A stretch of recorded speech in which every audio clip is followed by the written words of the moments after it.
You're listening to an Anderson Entertainment production. This episode, we're adventuring into another Fab Fact. It's no laughing matter in the Randomiser. And the countdown to Anderson Comics expert Shaqui Le Vesconte starts now. That's all coming up in Pod 218 of the Gerry Anderson Podcast.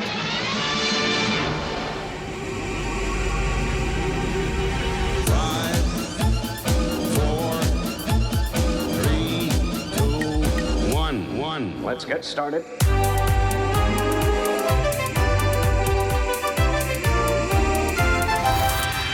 Let's go.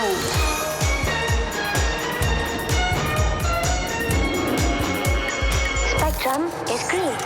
The Gerry Anderson Podcast with Jamie Anderson and Richard James.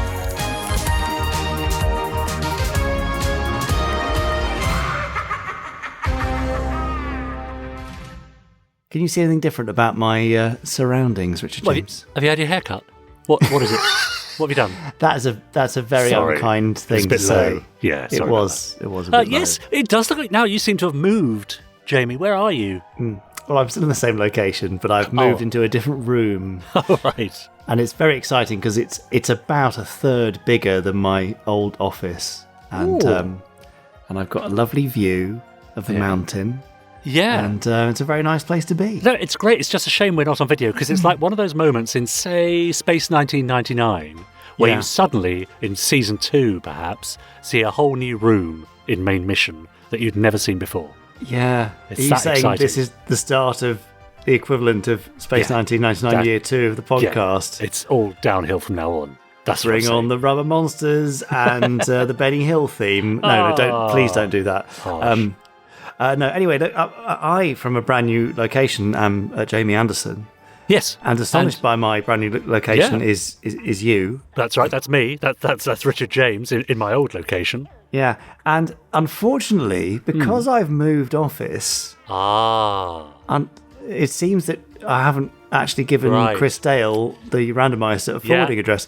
Yeah. So he's not here. It's a bit like when you move and you haven't told Father Christmas where you live now. It's always a worry, isn't it? It is, yeah. Anyway, I'm feeling a bit stressed about it, but I think it'll be fine because he normally turns up on time. But when Chris does eventually get here, he will be doing the Randomiser, where he randomly chooses a random episode of a random Gerry Anderson series or film and gives you his review of it. Almost in real time, in fact. They're quite long, the Randomiser sections, aren't they? But means you get to feel like you're watching it with him, and they're always very entertaining and perhaps the most highly anticipated part of the podcast. Well, that is true, yes. So, what are the most lowly anticipated bits of the podcast in that case, Richard James? Well, look, what did you say this was? 218? So, I mean, imagine, are there really people tuning in for the very first time to this podcast? Do I really have to spell it out what's coming up? Do I have to mention, for example, that we've got some newsy news from the Gerry Anderson universe? Do I even have to broach the subject that we've got Fab Facts coming up in a little while? And do I even have to tell them that we have an interview with Shaqui Le Vesconte, which I believe is it UFO related? It is UFO related. It is comics related because Shaqui used to run the fantastic Anderson Comics website, which had everything listed, and he's one of the primary experts in all things Anderson Comics, and has been the creative consultant. I mean, editor in all but name, I would say, of the recent UFO Comic Anthology. So he's here to talk about the process, the challenges, the interesting bits, the bits you should look out for, and a bit about the artists and all sorts to do with UFO comics and beyond. Oh, well, so that's certainly worth mentioning. But is it really worth mentioning that in between everything that I've just mentioned, we'll be hearing from our wonderful Podstrongs, that's the listeners themselves, who've been emailing us at podcast@GerryAndersonTV. They've been contributing to our Facebook group, and one or two of them have even been hashtagging us on Twitter, #GerryAndersonPodcast, and also commenting on our YouTube channel. Do I really have to mention all that just on the off chance that there's someone listening for the first time? Well, now you mention it, I probably wouldn't bother. But, Oh, I think I just did, though. Oh well. There we are. If there is somebody new, then now they are much the wiser. Yeah, if you are new, you will also be excited to learn that every week we bring you a Fab Fact, and the best thing about a Fab Fact is that Richard James doesn't like it. So, without further hesitation, shall we have a Fab Fact, Richard James? Yeah, sorry about that, listener. Now, time for this week's Fab Facts. Fab Facts, a fan favourite of those who like Fab Facts. Anyway, I've got a book of Fab Facts. Here's me giving it a bit of a little slap and a tickle. There we are. And I'll be flicking through that very shortly. Richard will cry Fab, and because of the shock of his shout, I'll stop flicking and hopefully land then upon a page in the book of Fab Facts with an interesting fact about something from the world of Anderson. Are you ready? Well, is that actually what happens? The shock of my shouting stops you on a... I had no idea. It's not a conscious thing. It's by mistake. It's the only way I could find to do it. Yeah. Right, ready. Okay. Yes, when you are. The flicking is beginning now. Fab! Oh! Yeah, I almost got a paper cut with that one. Oh, crikey. I have There's such a picture power. of a ventriloquist dummy on this page. Right. But that's not the page that we're going to be drawing the Fab Fact from. Okay. It's the opposite page. Now, All right. many Space 1999 fans have wondered what the show might have been like if Barry Morse's Professor Bergman had ever met Catherine Schell's Maya. Yeah. However, did you know, Richard James and listener, that Barry Morse and Catherine Schell actually did co-star together in an ITC action series in the early 1970s? Oh, yes, they did. Really? That series was The Adventurer, starring Gene Barry as the world's greatest actor / sportsman / businessman / secret agent of all time ever. Okay. Gene Bradley, who often worked for a branch of British intelligence run by a man named Mr. Parminter. Is that right? Nice. Parminter? Yeah, I like it, yeah. I don't know, isn't that terrible? I've never seen The Adventurer. Parminter. But Mr. Parminter was played by Barry Morse. Ah.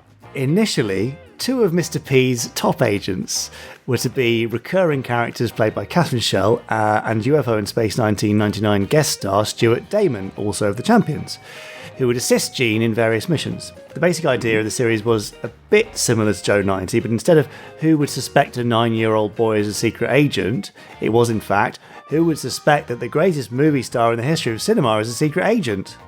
Sure, See? okay. It's a little bit different. Yeah. Perhaps not the best idea for a series, but the week format was easily the least of the show's many problems. Oh, dear. Now, because Gene Barry arrived in the UK with some, let's say, issues, and one of them was to do with his height. He always wanted to be the tallest actor on screen and so felt rather threatened by the heights of both Catherine Schell and particularly the gigantic Stuart Damon. He's not that big, but he's bigger than Gene Barry. How strange. Right. After 2 episodes working with Stuart, it all got too much for Gene Barry, who pulled some strings and got Stuart fired. All for the crime of being too tall. Wow. The shorter Ed Bishop then did a 1-episode stint in the role of Gene's sidekick, but he never returned either. Then Garrick Hagan of Doctor Who, Star Wars and Starfleet fame was hired to be the male sidekick, but he and Catherine only lasted until the 8th episode, until Gene Barry worked behind the scenes to have them both fired. Wow. That's incredible. Yeah. Crazy, isn't it? The power that stars had and perhaps still have. Now, Barry Morse, meanwhile, had quickly realised that the best way to handle Gene's ego was to butter him up with constant compliments, and thus he became one of the few people on the show that Gene was happy to work with. Right. Ultimately, Barry ended up directing several episodes of the series himself, possibly because nobody else wanted to do it, particularly any tall directors. Halfway through the show's run, however, Gene Barry went on holiday, but in order to keep the production going, or perhaps just to get the damn thing finished quicker, the production team rehired Catherine Schell and Garrick Hagan to star alongside Barry Morse in 2 or 3 episodes that were made while Gene was away. Needless to say, I know, isn't it? It wouldn't happen. Well, I can't imagine it happening now. Maybe the it fact does. that they came back. I mean, would you? Well, paying work, isn't it? And especially if they said, true. well, Gene's away, so you'll be fine. Maybe. Anyway, needless to say, these are quite clearly the best episodes of the show.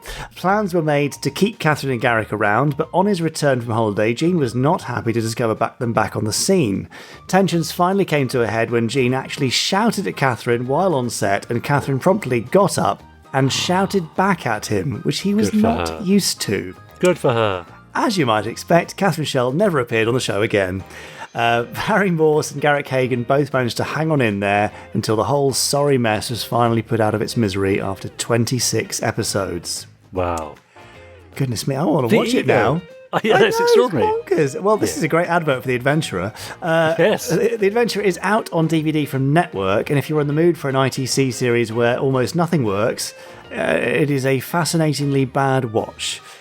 Everything we've covered here only scratches the surface of its many, many problems, and plenty of those are covered in interviews on the DVDs with Barry Morse, Catherine Schell, and Stuart Damon, but not, you might be surprised to hear, Gene Barry. Yeah.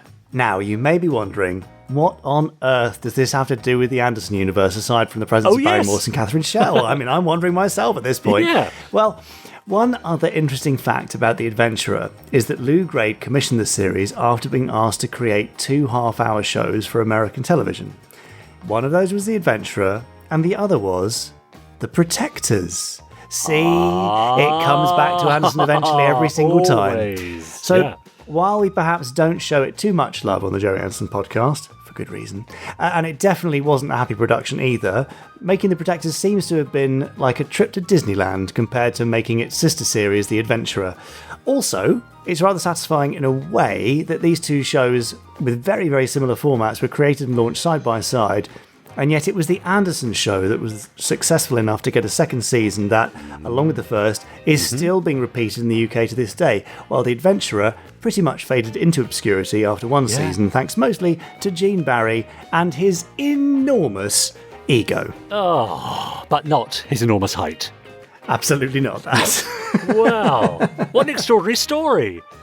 I mean, it is amazing, isn't it? Yeah, and do those things still happen? I don't know. I'm not sure. I've not heard stories about people sacking people because of their height. We certainly hear stories about actors who, are maybe keen to be seen opposite certain co-stars who may be shorter than them, but we don't really hear stories about actors being sacked midway through a job because the leading actor has decided that they're too tall.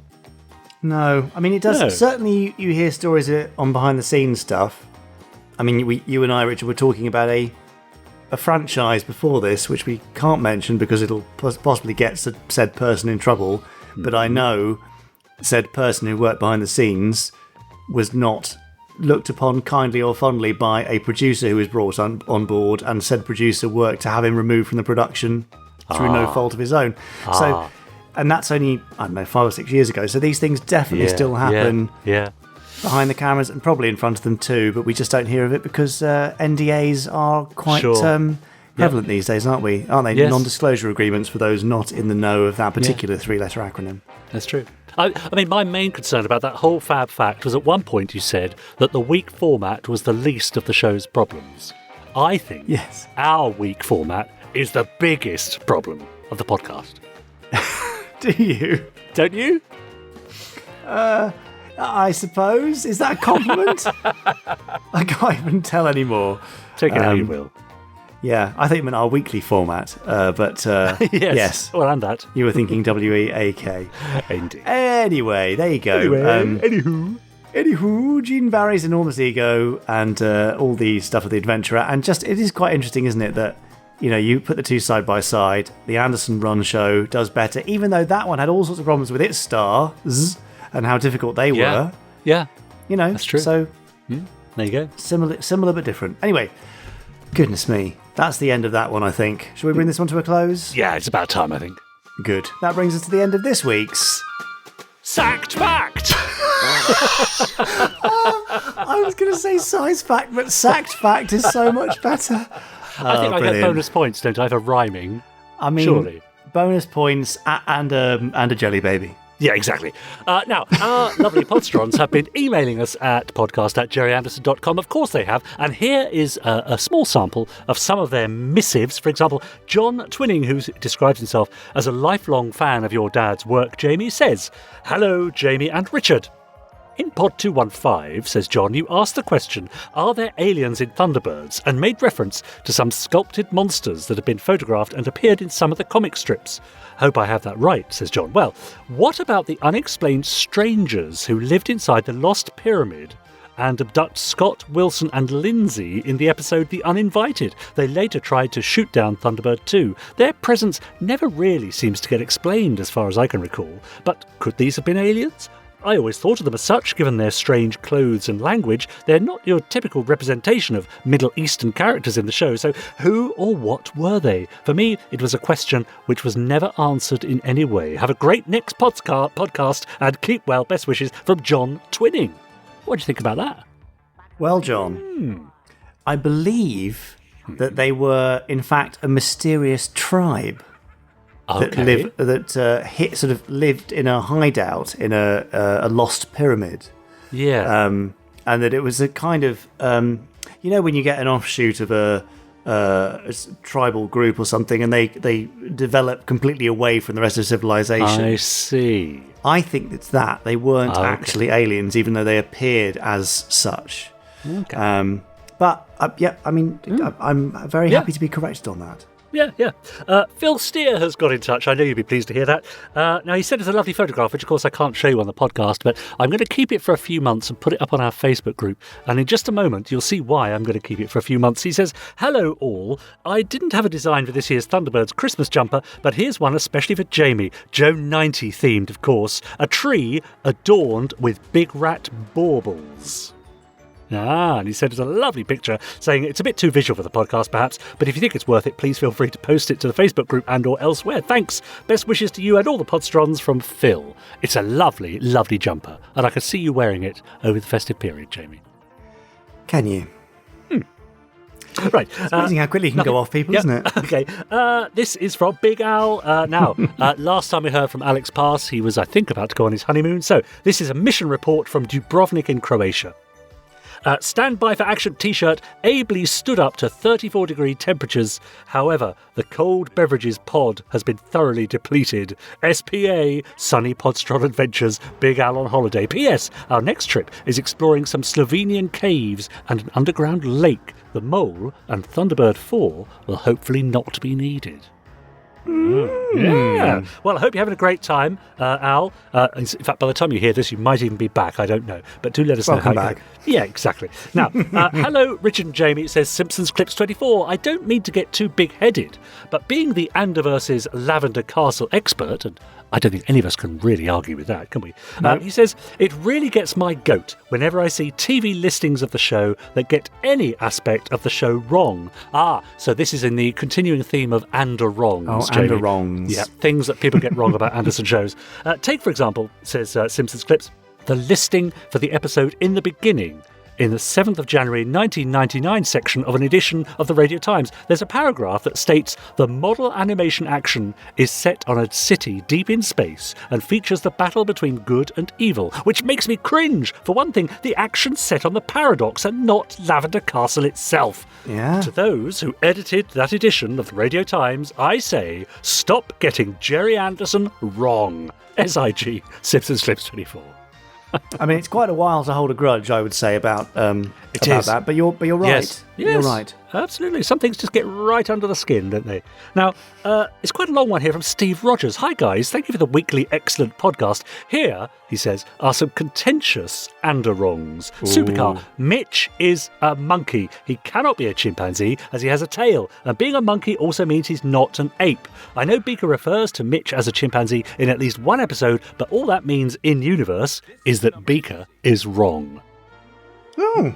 Fair enough. Captain Scarlet. The good captain is virtually indestructible, as stated many times in both series. Ergo, he's not immortal and therefore can die. If he were to be vaporized, his atoms would not reanimate and reform. If he was to be blown up to pieces, his parts would not reassemble themselves. If he was to be decapitated, his body would not grow a new head, or his head grow a new body. He would be dead. Although, if he were to grow new heads and bodies and in effect duplicate himself, then Spectrum could have an army of dispensable Scarlets to fight the war of nerves with the Mysterons. It's true, he's virtually indestructible. So there's the jeopardy. Yeah. They do say virtually, don't they? But they never really played that in the series to say, or maybe you could be. Maybe this time he's gone too far. I think we maybe deal with that a bit in the new Captain Scarlet graphic novel Operation Sabre, just FYI. Okay. Yeah. Okay, Thunderbirds, it's 2065, not 2026. We've all seen that calendar in Give or Take a Million, but said calendar is wrong. Check it out. Christmas Day does not fall on a Sunday in 2026, as the episode implies. In the same episode, we have 4 close-ups of Jeff's desk calendar, which, although gives no year date, does have days and dates that do tally up with the year 2067. And it's totally plausible that Give or Take a Million is set 2 years after Trapped in the Sky. Are we going to dispute this by saying that in-universe, Jeff got it wrong 4 times, meaning he doesn't know what day of the week it is, even though it tallies with Christmas Day being on a Sunday? Also, if we're going to use in-universe year dating as an argument, there are many times we see newspaper headlines in several episodes that are clearly dated as 1964, yet this is conveniently completely ignored. I think that's a very strong case, and I wouldn't want to argue against it. Well, he says, there you go, that's the hornet's nest well and truly stirred up. Time to get my coat whilst ducking as I leave. Keep up the great work. Kind regards from Steve Rogers. Well, thanks, Steve, coming in here, leaving all that over the place and just disappearing, leaving us to clear it up. Yeah, what a mess. Thanks, Steve. The emails we're going to get now. But anyway, what do you think, Podsterons? What things do people get wrong about the Gerry Anderson universe that really get your goat? Let us know. Yes, you can still call them Anderongs or grinds my gears or gets my goat or whatever you like. Really. Yeah, that's right. Very good. Yeah. Are you done for a minute? Would you like some newsy stuff? Oh, yes, let's have some newsy news stuff. Okay, fine. Well, it's the Gerry Anderson news in that case. Yeah, great. Here we go.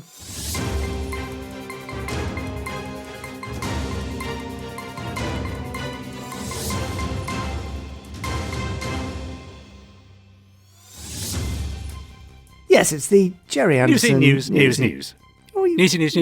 Let right Newsy in news. there. I normally get a little chance, but no time today. News. okay, right. Well, as always, there's some news. Let's start with this one.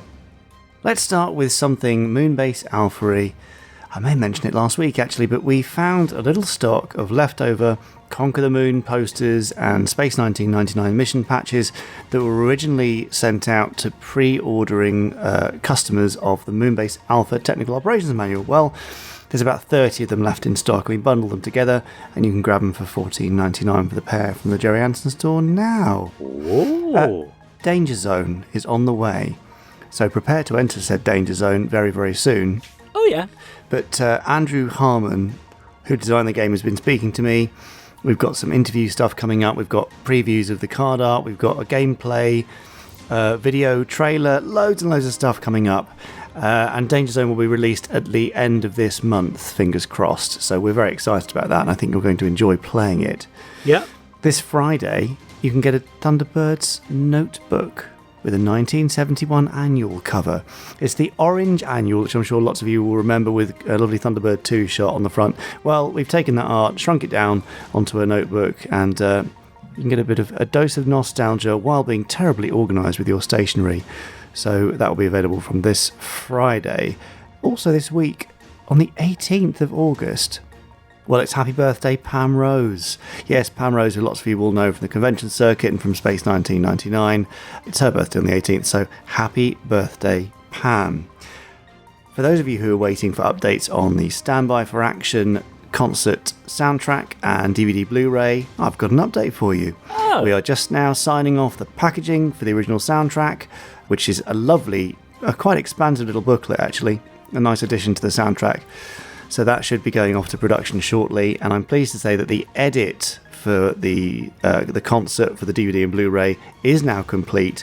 We're just putting the final finishing touches to that before it goes off for replication, and I will send out a nice little update to anybody who's pre-ordered that shortly. Oh, exciting. Finally, do follow us on Spotify if you'd like. Now, if you're listening on Spotify or you're a Spotify user, then if you go to ander.sn/Spotify, that's andr.sn/Spotify, it'll take you to our account on Spotify, where you'll find a couple of playlists, including one of them, which is the music to accompany your playthrough of Thunderbirds Danger Zone when you get it. There's also a podcast playlist, and there'll be lots more there in due course too. So head over to ander.sn/Spotify and give us a follow. That's all, I think. That was the news. Lovely. What? Yeah. Fine voice today. I mean, you're Well, always thank in you. fine voice, but Of course I am. there was a particularly someone's sort of, joining in. Who's that? Someone yapping. I think that is Betty, maybe? Oh, bless. Because there's another dog that's just joined the clan. There's always another dog. Yeah, no, Tiny Tim has just joined. So, Okay. How do they settle in when they're new? Is that always okay? Or When there's a bit as trouble? many as we've got here, they just they just get find on their with it. place. Nice. Yeah. Anyway, so there you go. Great. My life is filled with puppies and wee and other puppy excrement. Lovely little insight into the Anderson family home. Now, you're listening, in case there's any doubt, and after that last remark there might be, to the Gerry Anderson podcast. Now, don't forget, you can subscribe to us on whichever platform you're listening to us on to be sure that you hear every episode. And also, we would be forever in your debt if you were to leave us a nice review and a rating, which we call a revating. And a 5-star review will work wonders for the algorithms and will make sure that lots of other people get to hear us too. And also, of course, you can always copy the link to your socials so your friends can join in the fun. Now, talk about joining in the fun over on our Facebook group. That's facebook.com/groups/podstrons. They've been having a whale of a time. Richard Goodburn says, here's a bit of a possible fab fact for you. While watching a World War II documentary, there was a variation of the US Sherman tank called by a certain name, Firefly. It was fitted with a 17B anti-tank gun and at times a bulldozer blade. You could say that its look was the inspiration for International Rescue's eponymous firefighting tank. Yeah, might well have been. I'm sure they would have taken inspiration from kit around at the time. Now, Adam Reed has a slight problem with the new Strictly Come Dancing series that's about to start here in the UK, in that he keeps mistaking Richie Anderson, radio and TV presenter who's taking part in the Strictly lineup, for Jamie Anderson. For some reason, he says, I completely misread it as Jamie Anderson. I wonder, Jamie, would you be any good? And if you were on this show, which Anderson character would you choose to be your dance partner? Open to all fellow Podstrons too. I'd choose Parker, he said, for his rumba, obviously. Well, you know very well, Richard James, that I have done a Strictly before. I did include a link to a newspaper article to the very occasion. Yeah. Oh, did you? Oh, yes. Yeah. So, oh dear, yes, I did Strictly Oxford, and I did, in fact, this shames me slightly, but it wasn't my fault. This was forced upon me. I did a Charleston and Quickstep combo to Busted's Thunderbirds Are Go. And I even did a really lame cartwheel at the start of it. I don't remember that. I must have blanked that out. It was terrible. Because I came to see you. Yeah. Absolutely terrible. But there we go. Yes, it was fun, but I can feel my cringe gland firing at the thought of it. Jonathan Westall says, watched 3 more episodes of Captain Scarlet with my nephew tonight. I do find watching the aircraft sequences in Seek and Destroy a bit dull, as I feel they were dragged out too much and there was no music whatsoever. If they had added some music for those scenes, it could have made the episode more enjoyable, but that's just my opinion, unless Chris Dale has said something similar when that episode came up on the Randomiser back in Pod 149. Plan to watch some more again tomorrow, SIG from Jonathan Westall. Well, I don't know. The only way to know what Chris Dale thought is to go back and listen to Pod 149 and hear what he had to say about the episode Seek and Destroy. But it is amazing, isn't it, what music can do to a scene. It's more important than people think, I think. All music and sound does so much. I mean, picture without music and sound, music and sound alone, suddenly that's enough to convey a lot of what's going on and to keep you hooked. Massively undervalued, and the people that work on sound design and music generally, I think, are often underappreciated. Now look, Jamie, you're being taken to task a bit over on the Facebook group. Oh no, what have I done now? It's my duty to let you know. Well, Danny Hewson says, hi Podstrons. Well, last night I finished watching The Secret Service on BritBox. It was a short but sweet series. I really enjoyed it, even though it's taken me about 53 years to get round to it, lol. It does feel like this. It's a swan song and the ending of Supermarionation, changing over to live action and more adult themes. While I'm here, says Danny, can I get an idea of what people think about Joe 90? I love the series, and I see now that Chris Dale is a big fan too. I understand maybe why Jamie Anderson does not like it, but it irks me when he mentions it. Now, Lots Joe of other 90, people. Joe 90, No, steady. Lots of other people weighed in with some very positive views about Joe 90, to I'm which sure Danny they do, responded, quite right too. He says, that's great, guys. It's really nice to know that I'm not on my own as a Joe 90 fan. I think we should not take any more of this Joe 90 slagging off. I do not go around slagging off Terrorhawks, even though I don't care for it much. Wear your win badge with pride, brothers and sister podsterons. Be proud and come out of your big rat closet. All hail the bespectacled one. Oh, he says, sorry about that. Got a little bit carried away there. I think I'll have a lie down. All the best from Danny. Joe 90 fan, obviously. Danny did mention the fact that he doesn't really care for Terrorhawks, so I would say that completely gives me credit for at least one. I don't really care for Joe 90. Fair enough. So, yeah, it's each their own, but you're right, it's fine to say you don't like something. Yeah. As long as you don't say that people liking it is a bad thing. You're welcome to love it, and I get why you do. And as I've said, International Concerto, good episode. The music, great. Yeah. Okay. Joe 90 for you, there you go. All right, there you go. Well, that's all for now, but do join in the fun on our Facebook group. There are a lovely bunch of people who'll keep you company throughout the night, many nights of the week, with their quizzes and their streamings and their screenings and their shenanigans. Just a few questions to answer. We'll let you in, and you can join in the fun. Along with, I think now, I think it's about 860-odd members of the Gerry Anderson podcast group. Yeah. That's not all listeners, but it's listeners who want to be part of that community and use Facebook and... Yeah, can be bothered, really. Yeah, but that's absolutely. great because that's a lovely, lovely group of people who are all marvellous. I don't think there are many set twos or anything like that, are there, on that group? No. If there are, we just ignore it. Best way for it, yeah. It's what you do with bad behaviour, isn't it? Absolutely. Yes, I shall be ignoring Danny for the rest of time after his Joe 90 rant. No, I'm joking, obviously. Yeah. Have you got more, or is that it? No, that's it for now. Oh, God, so you want to interview, do you? Yes, come on, that's what we're here for. Oh, okay. God, okay. Well, in addition to his work as a writer and graphic designer, Shaqui Le Vesconte is also a prolific member of the Gerry Anderson fan community, best known for curating the Gerry Anderson Complete Comic History website, which, as its name might suggest, was the most complete history of Anderson comics ever assembled. Rather sadly, as many of you will know, it is no longer online, but it can be found via the Internet Archive, or the Wayback Machine. But Shaqui has kept all his records and has been an instrumental part of our UFO Comic Anthology series, which is now available from the Gerry Anderson store. He's also been busy working on something else, which we'll be talking about very soon. And we'll be working on, hopefully, some other things, which we'll be talking about not quite so soon, but in the future. He might hint at some of those types of things, but probably not directly. But for now, here is part 1 of 2 of my chat with Shaqui Le Vesconte. So hot on the heels of the UFO Comic Anthology Volume 1. Well, I guess maybe not so hot because it took us a little while because you've had a lot of work to do, Shaqui. I'm going to introduce you in a second.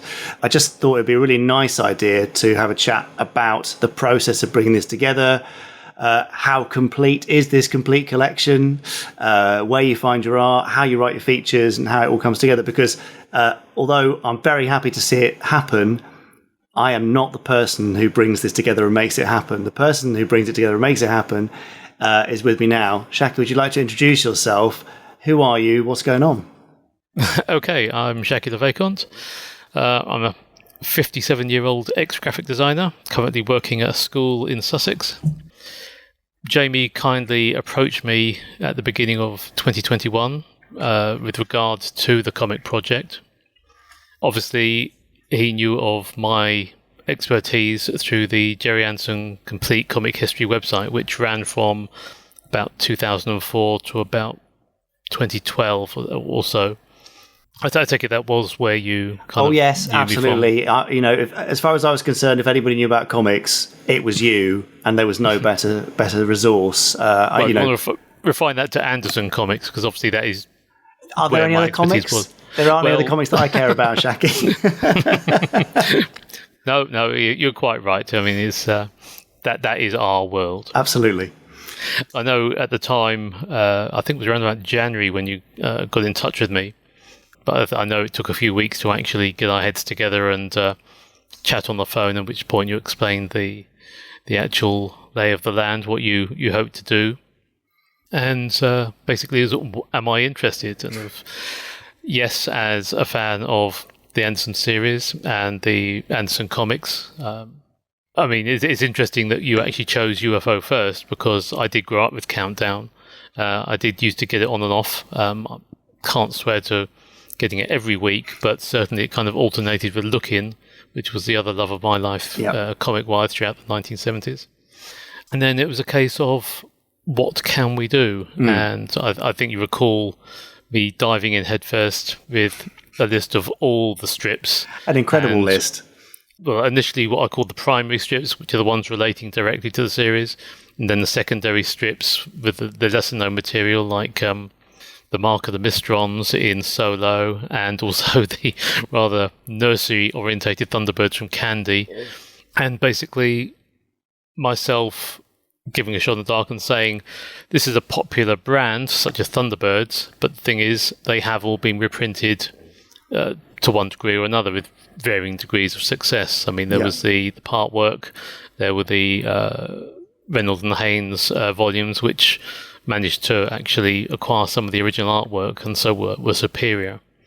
And it was a case of, which one do we want to go for? And as we have now proven, the first 2 volumes were UFO, and I'd like to think that they have been successful. I gather UFO Volume 1 has actually gone to a second print run. It has indeed, The Volume 1 first print run sold out fairly quick. It's been really popular. And from the reviews and stuff, I was really, really pleased. I hope you were as well. You should be. I mean, not wanting to cut in, but obviously we got the first volume out just before Christmas, and I was going to my parents. I remember frantically telling you, send them to my parents because I'll be there, not at home, and I don't want them to arrive when I'm not there.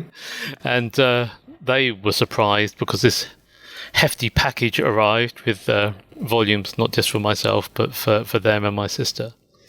And it was staggering to actually see it in print. I mean, obviously I knew what the print size was, and it was going to be, quite a glossy finished product, but actually seeing it was it's quite amazing. Yeah. And I made my parents quite proud. Oh, well, I'm glad to hear it, and quite right too. I mean, they are lovely things, and anyone who's watching who's got Volume 1 or Volume 2 or both will, I'm sure, be nodding in agreement, because they are hefty, beautifully put together things. I'm interested though, you say like Thunderbirds has been reprinted to varying degrees over the years, and I've seen collections right from the 80s onwards, I'm sure, varying types of things.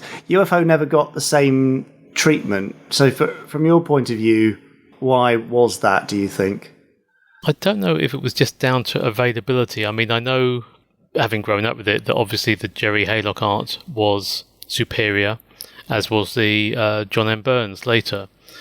I think it just didn't quite have the same kudos. I mean, Thunderbirds was a worldwide success. I mean, it was massive here, massive in Japan, obviously not so big in America, but it's a name which has lived on, and obviously with the recent CGI remake, it's continued. I mean, I think, not wanting to mention another series which got too much exposure in the last chat, Doctor Who kind of put it in the shade because it ran for longer. I mean, obviously, of course, there weren't as many episodes of Thunderbirds, but it was a much more original idea. That's not to say the others weren't, but it's just one that has it's chimed with a lot of people. I think that's why the remake was made. It was at the right time. I suppose the other thing may have been that it was under a lot of people's radar, I think. Yep. I mean, Thunderbirds was part of Supermarionation Nation, and Supermarionation in itself was a brand. And so if you had Thunderbirds, as with the comics in the 90s, you had Stingray, you had Captain Scarlet, you had Joe 90. Apart from Space 1999, which followed a few years later, UFO, it just... I wouldn't say it didn't appeal as much, because obviously it does have appeal. There are fans, particularly in Italy, which is where we went with some of the features in Volume 2. It's difficult to say, really. I just think by itself, it just may not have had the selling appeal. I mean, certainly when you wanted me to band ideas about how to make these volumes better than just straightforward reprints, I know I did pitch the possibility of doing a new strip because John M. Burns is still around. But obviously the license didn't allow for that. And so I try to think, if we're going to go with complete volumes, think of them like DVD sets, and let's have extras which give the reader, whether they're a more casual reader or a dedicated fan, something a bit extra so they know something of the background, try and open up the field to the stuff that we didn't have access to. I mean, I did have all of UFO 1988, but as you're aware, we kind of almost ran out of space just reprinting all the other material. Yeah. It would have been difficult to reprint that and translate it. Some of it, I think, would have been awkward because manga is a much more... It can be more adult, and there certainly were some adult scenes in there that may have made your hair stand on it. I mean, not drastically. Well, it may have done. Not drastically explicit, but certainly less appropriate. We may have come. Sorry. Less appropriate somehow. Less appropriate, yes. I mean, we may have had to go in for some censorship, and having seen other manga since, trying to understand the genre. Sure. There was certainly, whether in English translations, quite obvious censorship, but no. So that was the flip side of not being able to bring anything new strip-wise, to actually try and give some context for the features and feature other comics that people may not have been as aware of. Yeah. Hence the Italian and the manga.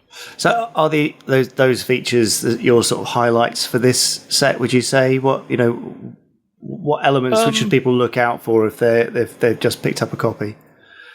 Well, yes. I mean, I'm quite proud of the UFO 1988 feature, which I called the special feature because it was longer. I mean, originally it had more detail about the strip, but we had to edit it down to fit. So, but I think it would bring a whole new angle of UFO to readers, and see how other countries perceived it. And obviously the other one was being able to interview not just Kes Wilson, who was the man behind Miscellaneous Mayhem, the attempt to revive the Anderson comics in the early 2000s. I finally caught up with him, had a quite long chat and interview about, which is the backbone of the Witness to the Mayhem feature, which basically gives the background not just of the UFO comic, but also the supercar and the Fireball XL5. Since we may not do supercar and Fireball XL5 just yet, it made sense to actually have the entire background of the comic as a prelude to actually being able to reprint their UFO comic, which was completed but never happened. So right, we've spanned the whole UFO comic history really in these 2 volumes. The only thing we haven't done, there were contemporary UFO comics and strips in Japan, but because the clock is always ticking with regard to deadlines, I wasn't able to get my hands on those. I was able to get my hands on all of UFO 1988, and I thought we'll concentrate on that because not only have we got what was published, even though it doesn't actually have an ending as such, then at least readers could see what was going on with another country taking up the mantle and producing a sequel in comic form. So a fair amount of work, but there's always more you could put in. But always. I mean, they not to say it's an art, but they say that art is abandoned, it's never completed. There's a point where you have to draw the line and say, actually, it does seem to be a common phrase in Japanese anime and manga.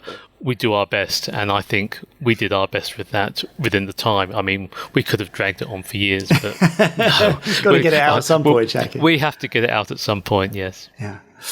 In terms of collecting all that material, then, and bearing in mind time limits and stuff, what are the main challenges, particularly for Volume 2? Were there any difficulties you came across? I had almost all the countdown issues. Am I allowed to mention names and thank yous for people? Yeah, of course. Stephen James Walker, who kindly lent us the absent issues for Countdown for Volume 1 and for TV Action for Volume 2. I had more gaps in my TV Actions than I did in my Countdowns, but obviously without his kind loaning of the issues, well, not that we would have sent it with gaps, but he responded to the call for help and allowed us access to scan them. Okay, but otherwise you were pretty much set, which is another reason why you're the man for the job, really. Actually, with regard to UFO 1988, there were 2 issues I was down, and a very kind fan called Bernard Dunn. I hope I pronounced his name properly. Let me have scans of the prologue. It was actually some months later when we went through it. I actually was going through my shelves and actually found I did have that issue. I just put it to one side. But no, he was another fan who was very helpful with regard to foreign comics and information in general. He's very up on the Anderson comics in other countries, so he is another fan who may get tapped. Brilliant. Well, there's a big teamwork aspect in this, I guess, which is very fitting of Shadow. Well, yes, and also I hope I'm going to pronounce his name correctly. Paolo Malaguti of ISO Shadow, the Italian UFO Fans Association. Again, he was very helpful in looking over my features, and creating information. Brilliant. Well, thank you to our other contributors. Nice. More from Shaqui next week. There you go. Some hints about how we're putting these things together and the process and all that. I mean, they're such lovely books. They are beautiful. Yeah. And I know that everybody who's involved with them is very proud of those comic collections. And I mean, I don't know, how long does it take you to read a 4-page strip?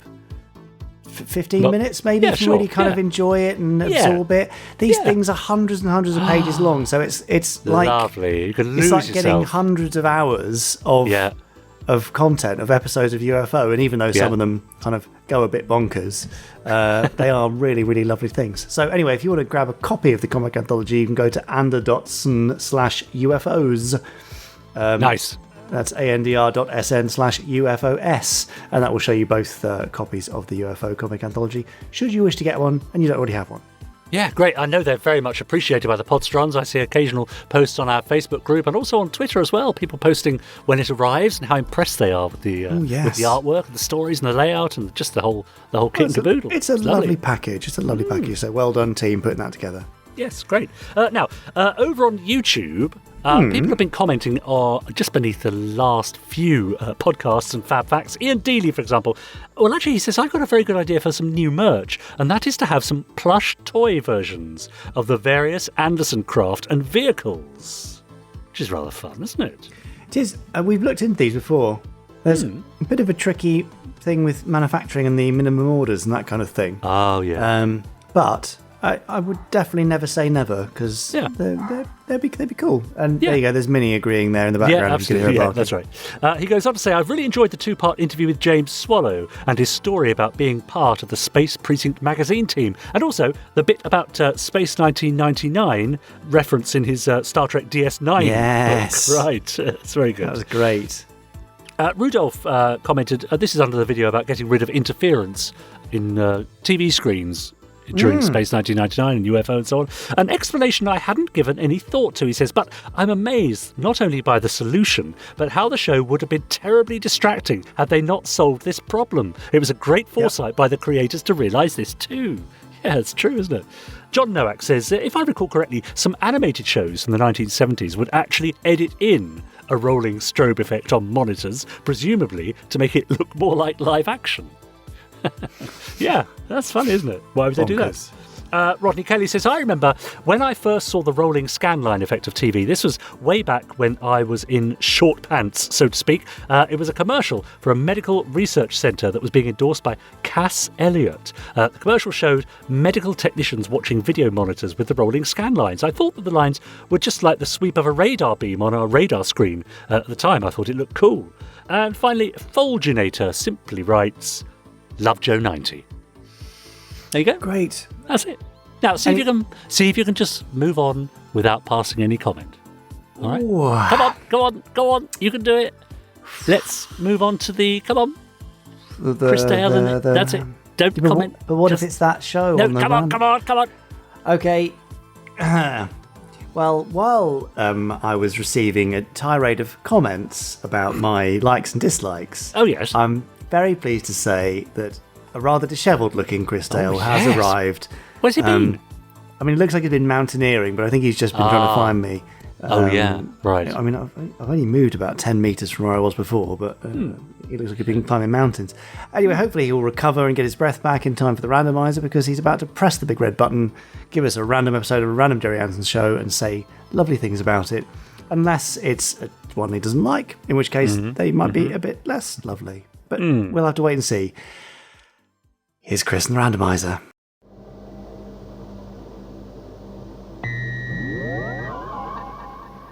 Professor Bergman, it's Chris Dale. We've just passed through the laser barrier, and Steiner will be making this week's randomizer selection momentarily. All right, we're watching you closely. That's it, Steiner. Button's just there. Yes, well done. Hey, you can let them know if you like. Thanks a lot, Professor. Good, Steiner. Thank you. Then we just wait a moment and take a look at the printout. And it's... Oh no! It's an increase in brain activity. Steiner, I think he's in trouble. Doctor, he is in trouble. I need some help out here. Out of the way, Steiner! I've got to get out of here! Professor, he's gone berserk. Someone hold him. Oh no! Gotta get to the barrier! I've gotta get to the barrier!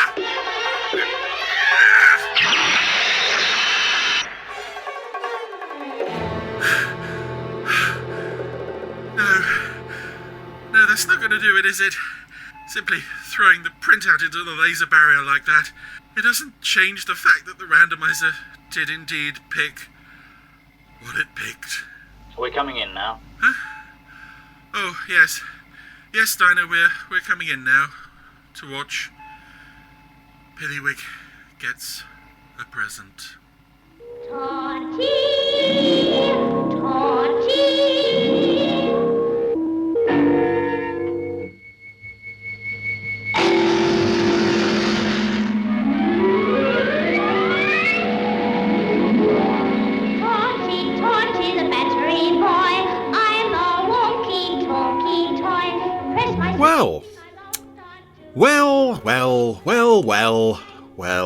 Well.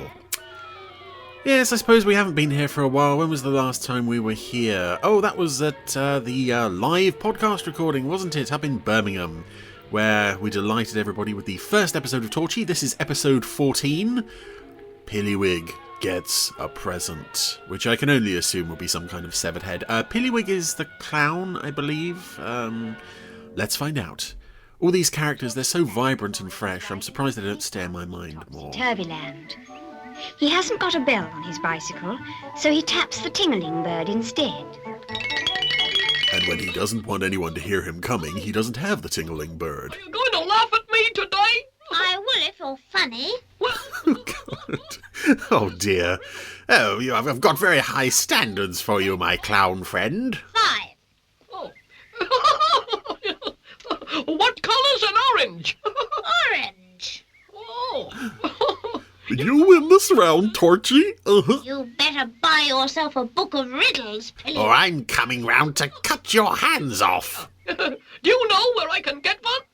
I don't, but when I go down to Earth, I'll bring one back for you. Thank you. But what can I do in the meantime? Stand around and be hideously ugly and annoy people? That's what everyone else seems to do around here. Boys laugh. And I love everyone to laugh at me. Oh. Dear, I'll be so miserable. Oh, well, never mind. Laughs at me. Oh, don't cry, Pillywig. Lots of people think you're worth laughing at. Are those pyramids in the background? Oh, he's standing on his hands now. Why are there pyramids in the background? I've never noticed those before. I'm trying to, but I can't. But you always... Torchy's sense of humour isn't working. Maybe the problem is Torchy.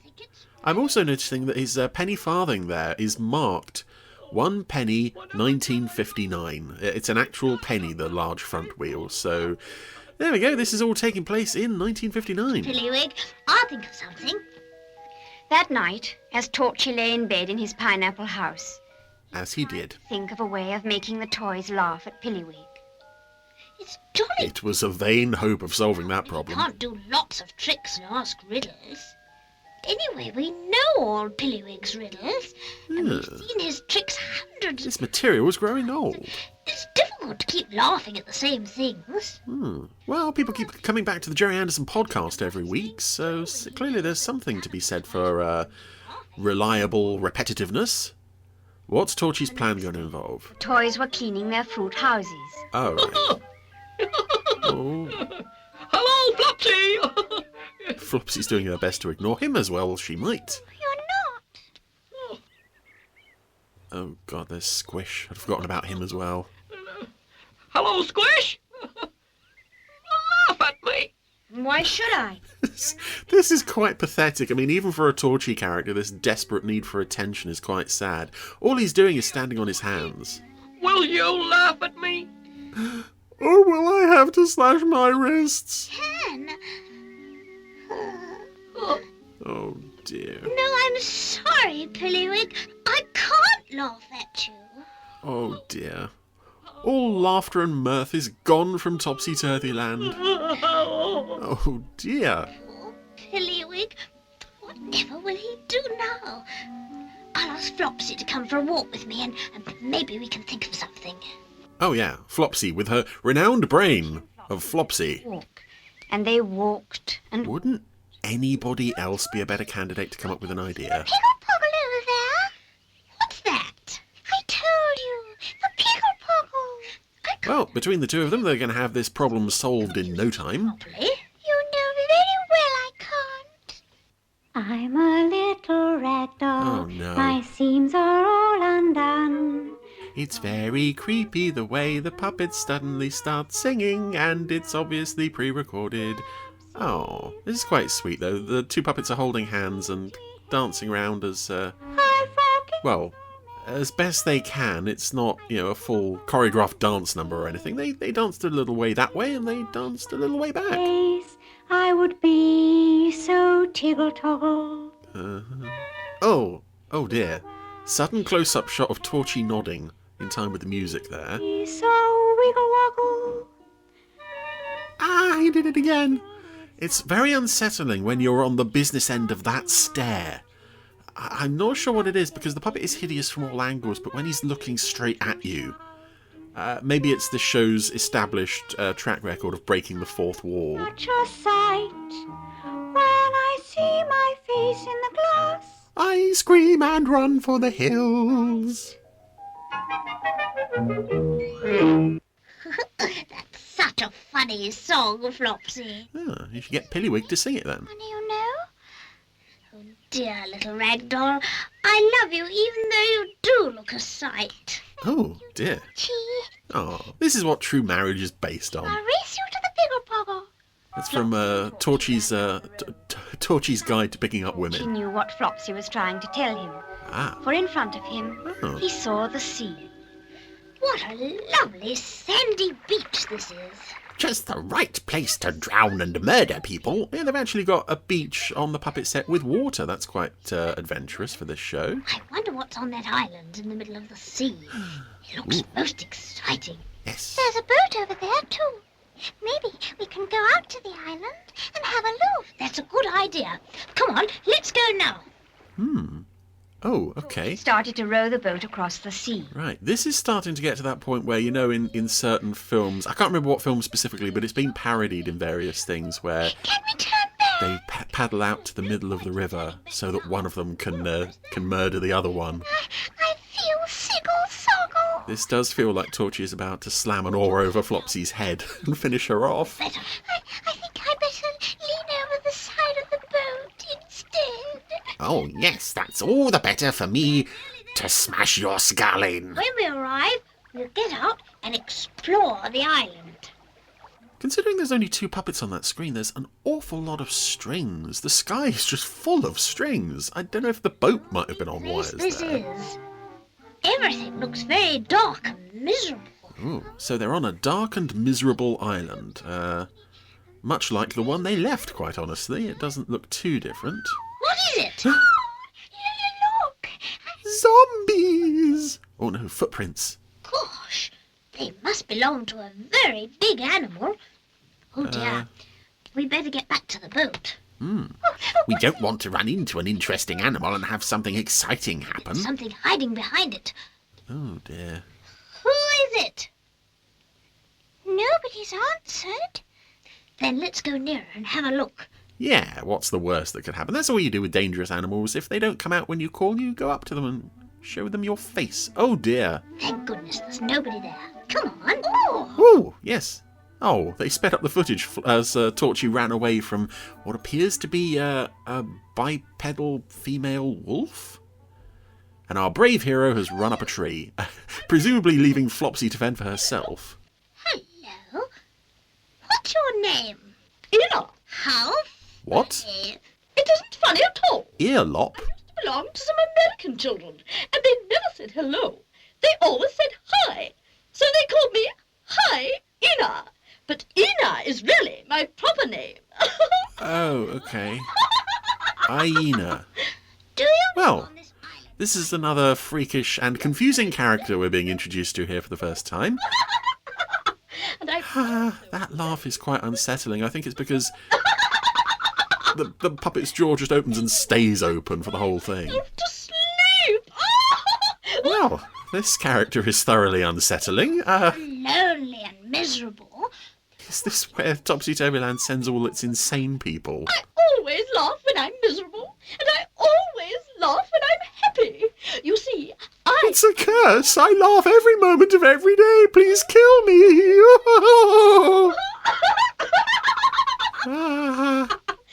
Fancy that. Flopsy, come here. I want to show you something. Where's Flopsy? Oh, Flopsy was just standing there, doing nothing. Nothing going on in that head.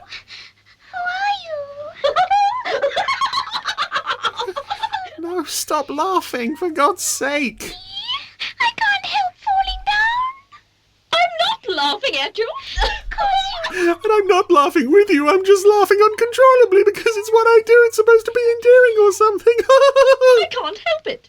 I always make that noise.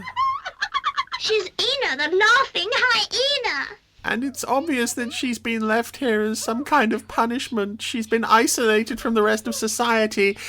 Let's take her back to Topsy-Turvyland. What a wonderful idea. Then Pillywig will always have someone to laugh at him, whether he's funny or not. Yes, let's not help him resolve his problem. Let's just create another one. Oh, and by the way, I eat toys. I hope that's not a problem. And go to Fruitown. Pillywig the Clown was waiting for Torchy. Because he had nothing else to do with his miserable life. He promised to try and think of something to help me to be funny. Maybe you need some new material for your act. You know, the whole standing on your hands thing does get a bit boring after a while. And find out. How many apples make 5? Oh, 5, of course. What colour's an orange? Orange, of course. Oh, gee. Can't you think of anything new? No, I can't. That's the trouble. No one will laugh at me anymore. Oh, dear. We'll always laugh at you. You're hideous. Your nose alone is worthy of great mirth. The wolf thing just suddenly lumbers into frame. I'm too miserable to have a friend. Well, we're all miserable, but we've all got each other as friends. Cry too.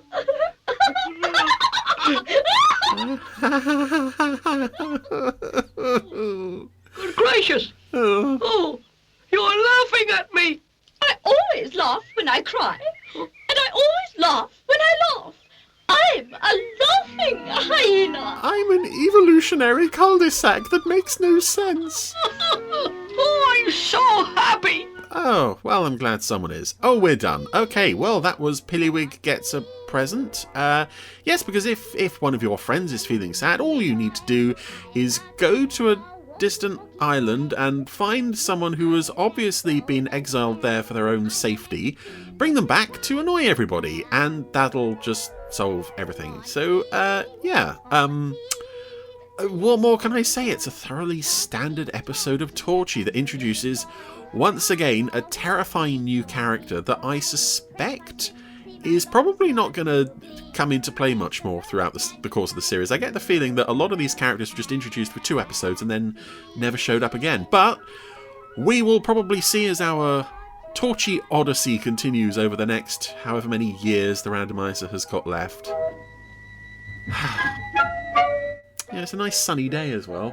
I could be outside doing, I don't know, anything. Instead of me watching Torchy.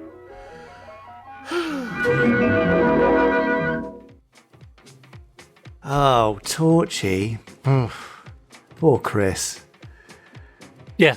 I mean, he watches it so we don't have to. That's what I always think. Yes. Thanks, Chris. Yeah. Thanks, Chris. I mean, he looks even more dishevelled now. But who wouldn't after a run-in with Torchy the Battery Boy? Yeah, quite right too. Yeah. Let's hope for not Torchy next week, but, maybe even something that came between Captain Scarlet and the Secret Service, for example. What might that be? Wouldn't that be nice? Do you mean like something really highly regarded and liked by millions? Doppelganger. Doppelganger, yeah. Actually, have we already had Doppelganger on the Randomiser? I don't know. It's been 216 pods. How do I remember that? I can't remember anything. No, that's fair enough. Anyway, Chris will be back next week with something that hasn't already been on the Randomiser, but we can't tell you what because, one, we can't remember, and two, it's random. It's random, yes. Yeah, exactly. Yeah, that's right. Now, just before we go, one person caught my attention on Twitter this week, simply by tweeting this. Why all the endless fuss over Thunderbirds? Terrorhawks was way better, although neither will touch Starfleet. I was quite pleased about that email, and then suddenly fell away to disappointment. Yeah, there we go. Mind you, someone does respond by saying, I always had a preference for the original Captain Scarlet series. I'm just a sucker for character dynamics, I guess. Ooh. Right, there you go. Interesting.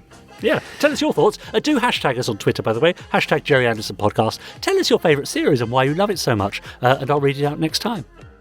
Yes, that's your thing. You do that, don't you? You're very good at it as well. Well, Bless yes, Richard for every now and then. collating them and reading them. Yeah. That's it. We're done. Yes, We're done. I think so. It's over. Yeah. So, Minnie's asking for attention again. I've got lots of dogs to deal with here. So please do subscribe, rate, review, revate. At your leisure. No, not at your leisure. At our leisure. Do it now, please. Thank you very much. Yeah. It all helps massively. But it's always lovely to hear from all of you. So do email us podcast@GerryAndersson.com and make sure you tweet us. Hashtag Gerry Anderson Podcast. I am at I'm Jamie Anderson. He's at Richard N. James. And the dishevelled randomizer bloke over there is at Chris Dalek. Yeah. So and actually, if you don't already follow our main account, it's at GerryAndersonTV, which I suppose is possible if you're on Twitter and you are an Anderson fan. But we keep finding people all the time who are Anderson fans and don't follow us. I mean, I was having a chat with a fantastic comics writer very recently who is a huge fan and didn't know we were online. So there we go. Really? But surely that's the first thing you'd search for if you were a fan and you just got Twitter. You'd go, well, I wonder if my favourite TV producer is online. Well, maybe they don't do that. Yeah, Obviously maybe they don't. Anyway. Yeah. I'm glad you found us, Podstron, and that you're still with us. So thanks for listening. We hope we didn't make your ears too clammy, and we'll wish you well for your upcoming week. Should we do that? Yeah, okay, it's very formal. Yes, we wish you well. We wish you well, and we bid you adieu. Adieu. Farewell. See you in Pod 219. Bye. Bye.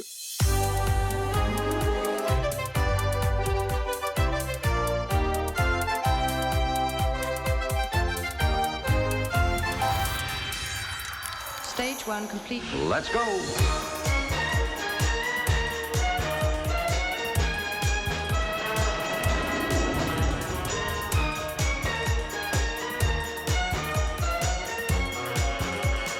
Spectrum is green.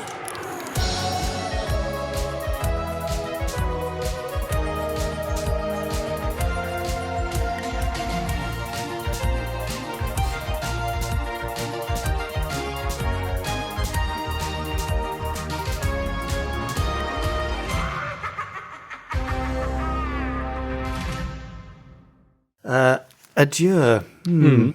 Yes, that's a good word for Wordle, isn't it? Because you get almost all the vowels in there. In one fell swoop. Like facetious. I mean, that's no good for Wordle, but that's got all the vowels in order. Yes, Is that the only word in the English language that does that? Facetious. It's possibly. Yeah. Could be. Now, yeah, nice. Something interesting that came up in discussion. I doubt it. This week. Go on. Yes. Not with me. Well, this is very weird, and I feel I probably shouldn't be sharing this on the podcast, actually. On. And yet, I now have to. So, I realised that everything around you, your brain knows what it would feel like and taste like to lick. Yes, okay. Even though you've never licked any of those. If you look anywhere around you right now, wherever you are, you look at something, you've never licked that, and yet you know how it would feel.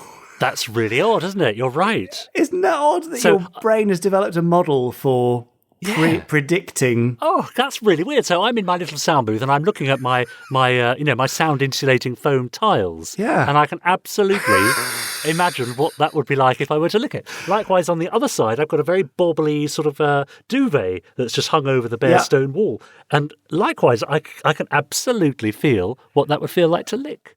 Isn't that weird? I'm going to tell Charlotte that. Yeah, I think you should. But basically, if you can find anything that you look at and think, actually, I've got no idea what that would be like, I'll be interested. But I'm pretty sure every surface, everywhere, bizarre. I don't know what evolutionary purpose that has. No, but I like it. That's really good. Yeah. Oh, thanks for that. There you go. It was worth staying on for. It's not normally, but I'm sure lots of people will disagree because that wasn't very Anderson-y, but there we go. Not at all, no. Anyway, well, maybe next time, if you're still listening, Podstron, you watch an Anderson show, you can imagine what it would be like to lick Captain Mitch Scarlet's tunic. Or Mitch, you go straight for Mitch the Monkey and I went for his tunic. But I can imagine both, strangely. Oh, that's so weird. Yeah, great. Okay, right, it's time to go before this gets any weirder. Thanks for that. See you next week. Lick you soon. Bye. I can imagine it anyway. You have been listening to the Gerry Anderson Podcast. Wasn't it fun? You have been listening to an Anderson Entertainment production.